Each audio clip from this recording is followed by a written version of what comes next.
Salama daholo tonga so indray tao amin'ny pejin'ny Corban izara zavatra anareo androany fa mialohan'izay misy fanontaniana kely tiako apetraka anareo hoe efa nanokana fotoana avy anareo naka fotoana akasitraka amin'ny zavatra anananareo akasitraka amin'ny zavatra ianaranareo amin'ny expérience sy ny amin'ny hoe opportunité misy eo aminareo amin'ny sehatra professionnel dia izay indrindra no zaraiko anareo androany. Zavatra zaraiko androany dia manodidina ny asanay ato amin'ny Corban betsaka ny activité en Corban fa ny activité iray tena hoe resaka anareo dia resaka recrutement dia meno finaritra fa ho zavaiko anareo hatramin'ny voalohany ka hatramin'ny farany le recrutement izay nenanay fotoana vitsivitsy lasa teo izay. Araka ny fantatrareo misy lalana maromaro ahafahan'ny client micontacter ny Corban sy miara-miasa amin'ny Corban mety ao ny client miantso anay directement hoe tadiavolo izay amin'irety poste rehetra ao koa ny mety hoe mamaly appel d'offre dia tia anankiray ty misy opportunité niseo dia tena hoe reconnaissance zahay ny amin'ny opportunité misy eo anivinay amin'ny sehatra asa misy anay fa afaka namaly appel d'offre anankiray zay ho ana compagnie d'assurance ageza be eto Madagasikara. Tanatin'izay moa zany maromaro ny cabinet mifaninana dia nahazo an'ilay marché ny Corban. Ny tena hoe hitako mampiavaka ny Corban dia izay approche ny collaborative sy innovant zay miaraka amin'ny client. Les approches collaboratives io zany hoe à chaque étape, à chaque stade de recrutement dia miteny ny client zay hoe eto izay manao mitady CV, eto izay manao entretien, eto izay manao ny analyse, eto izay manao montage vidéo. Dia izay approche zay hitako hoe mampiavaka ny Corban koa. Voalohany indrindra anatin'ilay recrutement rehefa mandeha ny recrutement dia misy ny atao hoe réunion de démarrage miaraka amin'ny client ahafahanay zany micerner besoin les clients le izy hoe inona ohatrany ahoana ny olona tena tadiavany mety misy ao anatin'ny fiche de poste fa mety misy tsy voatena anatin'ny fiche de poste dia rehefa nandeha le réunion de démarrage dia hitanay hoe ohatra zany ny olona tadiavany dia miproposé CV zay voalohany tena azo retour tany amin'ny client hoe non tsy mety ireo olona ireo dia sady niova arak'izay koa le critère tadiavy zareo olo ohatr'indray tadiaviny dia tanatin'izay ny approche ny Corban zany afaka s'adapter rapide be tanatin'ilay izy satria raha nataonay hatramin'ny voaloha ka hatramin'ny farany le processus na recrutement olona proposenareo dia effort very fotsiny izy dia fotoana very nefa ny au final tsy nety tamin'ilay client le profil fa profil hafa ny tadiaviny. Dia anatin'izay koa tena hoe mankasitraka ny amin'ny opportunité ahafahanay mianatra zavatra vaovao satria le izy ahafahanay mianatra hoe ohatr'izao fomba firesahana amin'ny client ohatr'izao ny atao rehefa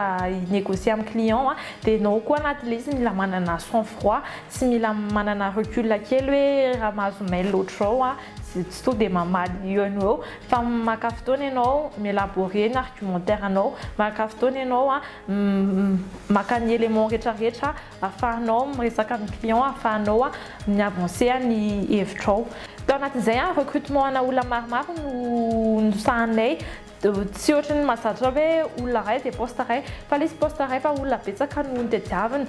dia zany hoe tena recrutement betsaka zany entretien betsaka dia en tout anatin'izay 3-4 semaines zay navita 32 entretiens zany hoe raha atao ny kadikady 32 personnes eo amin'ny 22 vidéos par personne eo ny vita zany hoe plus de 700 vidéos zany vita ny équipe tena hoe reconnaissant be mankasitraka ny équipe atao ambadika atao izay nanao montage vidéo mankasitraka koa ny amin'ny équipe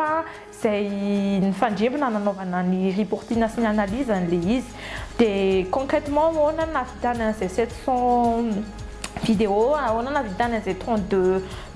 entretiens sy reporting zay dia opportunité le izy ho anay ahafahanay réorganiser en interne ahafahanay hoe manao entretien en simultané satria mety misy candidat afaka tonga en présentiel misy candidat ny province afaka atao en ligne dia ny outil ampiasaina koa misy le izy koa ahafahan'ny Corban velatra satria raha tamin'ny voalohany raha ny caméra misy zao hoe efa manana caméra anankiroa zany hoe afaka manao entretien samihafa ao koa raha ohatra ny hoe manao entretien en ligne zay misy ny outil gratuit amin'ny internet ahafahana capturer ny entretien dia hoe tanatin'izay betsaka ny zavatra nianaranay betsaka hoe ahoana fomba famaliana les clients ahoana ny organisation en interne anay dia tena mampa-reconnaissant anay nazo feedback an client hoe satisfait zareo amin'ny rendu zay nomena zareo, satisfait zareo ny amin'ny qualité an'ny candidat zay natolotry ny corpan anjareo ary indrindrandrindra satisfait ny amin'ny approche zay nitondran'ny corpan le izy dia anatin'izay rehetra zay tena nanokana fotoana zay hoe reconnaissant ny amin'ny opportunité nomen'Andriamanitra anay ahafahanay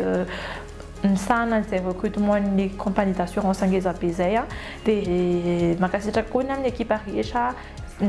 tao ambadika rehetra nanao an'ny vidéo nanao ny analyse rehetra rehetra dia ho anareo koa raha aza misalasala miantso corpan raha ohatra ka misy recrutement na accompagnement tianareo na formation ahafahan'ny entreprise nareo mivelatra bebe kokoa ahafahan'ny entreprise nareo mandroso lavitra dia aza misalasala miantso corpan fa vony zay ny anampinareo anatin'izay